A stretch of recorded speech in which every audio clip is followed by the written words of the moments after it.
Welcome back. We're on the rail trail, and the light is just right.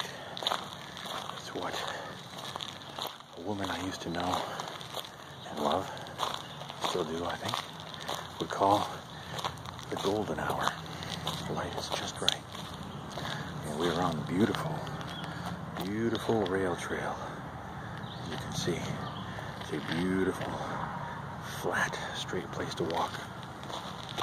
And when I walk, I think and I wonder, not that I don't think and wonder a lot, I do that. I'm very pensive and melodramatic, and I don't hide my emotions very well. I wear my heart on my sleeve, and I have a pair of pants to match. So, the question for today is, what is it like when you go to get help? What can you expect when you turn yourself in and say, hey, I don't feel safe, I need to go to a facility?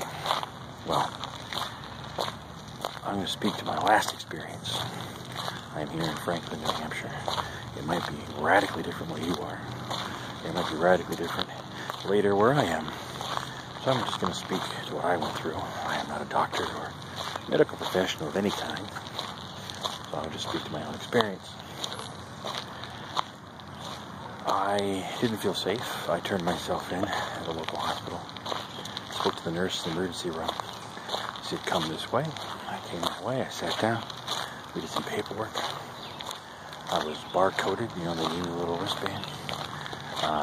Took away my clothes and my shoes. And they put me in paper pajamas. And they put me in a little room with a guard. Where you wait to get help. Now you could be there a couple of days, you could be there a week, depending on how many people. You need to settle down, catch up on your sleep, ask for all the food you want, you're paying for it, and you wait. I need to know that all the people in that hospital, there might be very rare exceptions, but everyone in that hospital is there because they choose to help people for a living. You need to be understanding.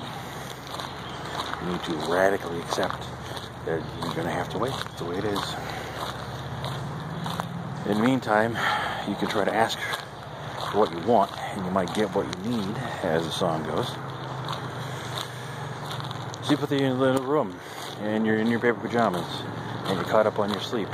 They'll take some blood, they'll do your blood pressure, and when the blood results come back, they'll be interpreted by a medical professional who will give you a list of anything that's wrong with you medically. And then psychically, or mentally, you will be diagnosed, usually by video conference, by a mental health professional, which is contracted by the state. After that examination, you will wait some more. You might have a choice of which facility you want to go to. And then, depending on the severity, you will be transported by a sheriff, if it's involuntary, or by ambulance if it's voluntary, to the facility that has an open bed or of your choice. Now, once you get to a facility, how do I describe a mental facility? Most mental facilities are a bizarre combination of a prison, a summer camp, and a cruise ship. And none of the best aspects of any of those institutions. I just ate a mosquito. None of the best aspects of those institutions. It's very regimented. There's all sorts of groups that happen all during the day, all sorts of activities, much like a cruise ship. Or the Catskills, if you've ever been to a Catskill resort.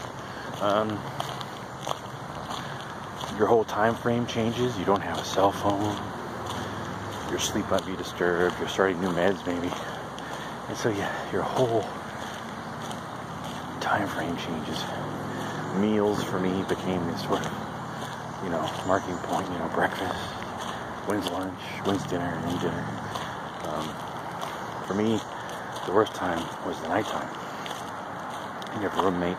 I was the one that snored. I sleep like a rock. That wasn't a problem. But nighttime is when you get to think a lot. And you're there probably because you think too much. So, they do have earplugs if you ask for them.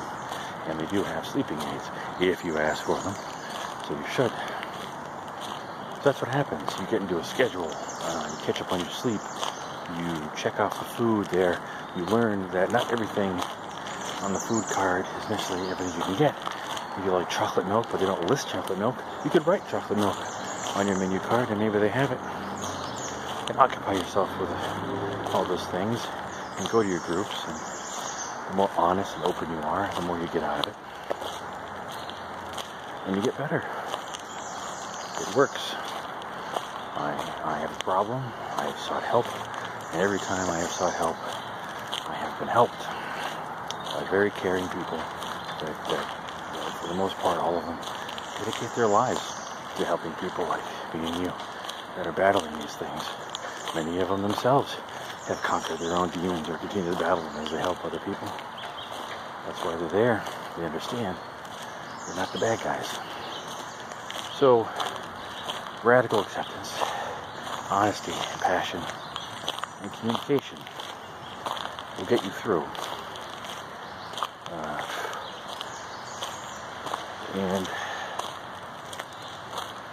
it feels sort of like I'm preaching to the choir, because if you're watching this and you want to get help, you're the lucky one that realizes you need help. I wish I could talk to the people that don't think they need help. I wish I could reach them, but I can't do that. I can't do that. You can, though. You can. You're a husband or a wife or a brother or a sister or a friend to somebody who has depression and they joke about killing themselves or whatever. No one ever is really joking about killing themselves.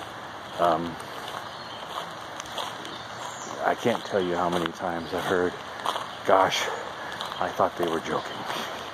It doesn't happen. Suicidal ideation is just literally just thinking about it. If you're thinking about it, if it's on the menu in your head, you need to go talk to somebody and get help. And when I mean somebody, I mean like a professional, and get help.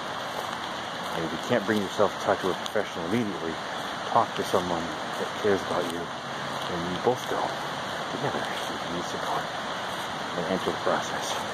Is it surreal? Yes. Is it difficult? Yes. Will you feel like it isn't working at times? Maybe.